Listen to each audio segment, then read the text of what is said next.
আজকের ম্যাচটা বাংলাদেশ একেবারে হেরে গেছে। কারণ ১৯৬ রান আমার মনে হয় না যে জীবনও নিতে পারবে। কারণ বাংলাদেশের টিমকে যদি আপনার অল উইকেটে যাওয়ার পরে যদি আবার নামানো হয় সেকেন্ড টাইম, আমার মনে হয় না যে আপনার ১৯৬ রান নিতে পারবে। কারণ ওরা ৫ উইকেটে ১৯৬ রান করে ফেলছে ইন্ডিয়া।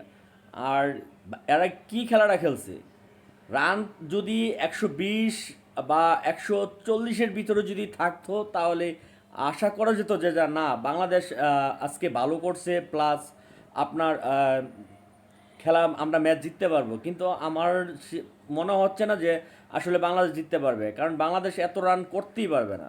আর আজকে বলাররা কি করলো, প্রত্যেকটা বলার, সাকিব বলেন, রিশাদ বলেন এবং প্লাস মুস্তাফিজুর, যারা আসছে বল করতে, প্রত্যেকটা প্লেয়ারই কিন্তু মায়ের খেয়েছে। যে এত মায়ের কীভাবে খায়, মানে একটা মায়ের খাওয়ার থেকে লিমিট থাকার দরকার, কিন্তু এটা তো লিমিট ছাড়াই গেছে একেবারে।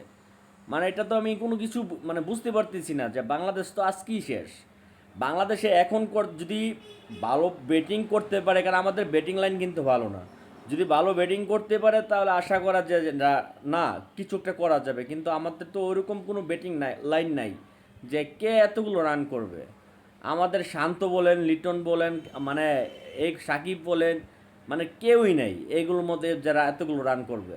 আর কেউ মানে অন্তত যদি ৩০ রান বা ৫০ রান করে যদি করে যেতে পারতো, ওপেনিং যারা নামে, ওয়ান ডে ওপেনিং যারা ব্যাটিং করে, তারা যদি ভালো কিছু করে দিয়ে যেতে পারে, তো হয়তো বা তাহলে আশা করা যায় যে না, বাংলাদেশ জিততে পারে। কিন্তু আমার আর মানে যতটুকু দেখতেছি যে বাংলাদেশের জিতা অসম্ভব, মানে এক কথায় কি অসম্ভব জিতা। দেখি তারপর কি করা যায়।